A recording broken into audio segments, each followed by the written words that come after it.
Assalamualaikum semuanya. Perkenalkan, nama saya Rizka Suryaningsi dari kelas X MIPA 2 SMA Budi Insan Cendekia, Depok.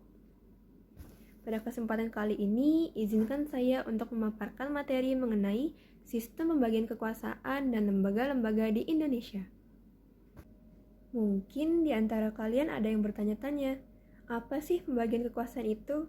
Pembagian kekuasaan adalah proses memecahkan atau memisahkan wewenang yang dimiliki oleh negara. Lalu kenapa kekuasaan negara harus dipecah atau dipisah? Karena hal ini bertujuan untuk membatasi kekuasaan agar tidak terjadi pemusatan kekuasaan. Sistem pembagian kekuasaan negara memiliki 4 jenis.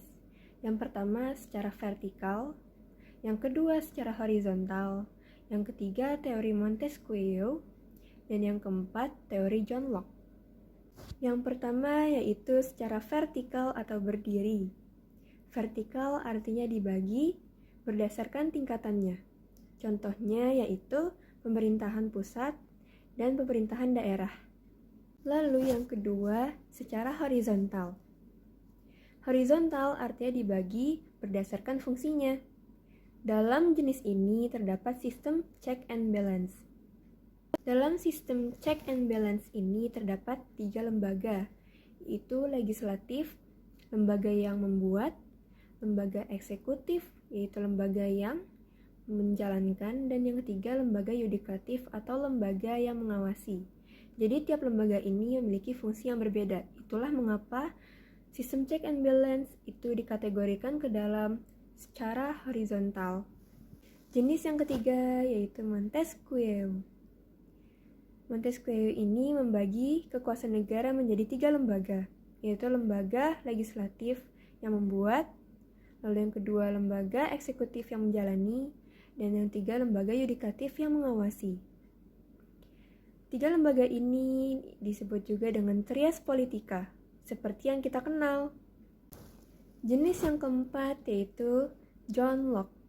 John Locke ini memiliki kesamaan dengan Montesquieu karena sama-sama memiliki lembaga legislatif yang membuat dan lembaga eksekutif yang menjalani. Hanya saja lembaga yudikatif diganti dengan lembaga federatif. Apa sih lembaga federatif itu? Lembaga federatif itu adalah lembaga yang melakukan hubungan diplomatik dengan negara lain. Sekarang, mari kita beralih ke materi lembaga-lembaga negara. Mungkin di antara kalian ada yang bertanya-tanya nih, apa sih lembaga-lembaga negara itu?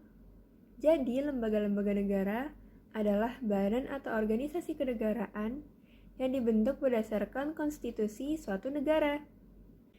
Lembaga-lembaga negara yang ada di negara Indonesia diantaranya adalah MPR, Majelis Permusyawaratan Rakyat, DPR, Dewan Perwakilan Rakyat, DPD, Dewan Perwakilan Daerah, Presiden, MA Mahkamah Agung, MK Mahkamah Konstitusi, KY Komisi Yudisial, dan BPK atau Badan Pemeriksa Keuangan. Kalau begitu, yuk kita bahas satu-satu tugas dan wewenang lembaga-lembaga yang tadi telah disebutkan. Yang pertama adalah MPR.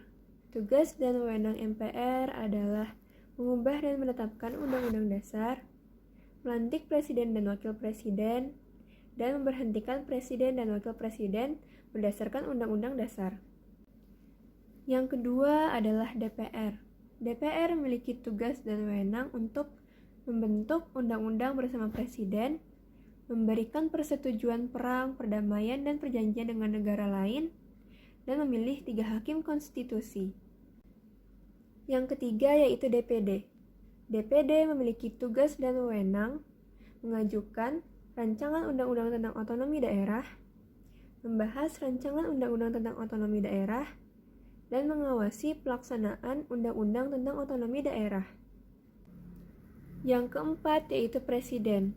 Presiden memiliki tugas dan wewenang untuk mengangkat atau memberhentikan menteri, memegang kekuasaan tertinggi atas angkatan darat, angkatan laut, dan angkatan udara, dan menetapkan peraturan pemerintah untuk menjalankan undang-undang. Yang kelima adalah MA. MA memiliki tugas dan wewenang untuk mengadili pada tingkat kasasi dan menguji peraturan perundang-undangan di bawah undang-undang terhadap undang-undang. Yang keenam yaitu MK. MK memiliki tugas untuk mengadili pada tingkat pertama dan terakhir, kemudian memutus perselisihan hasil pemilu, dan memutus pembubaran partai politik. Yang ketujuh yaitu KY. KY memiliki tugas dan wewenang untuk mengusulkan pengangkatan hakim agung, menjaga martabat, kehormatan, dan perilaku hakim, dan menetapkan kode etik atau pedoman perilaku hakim. Yang kedelapan yaitu BPK.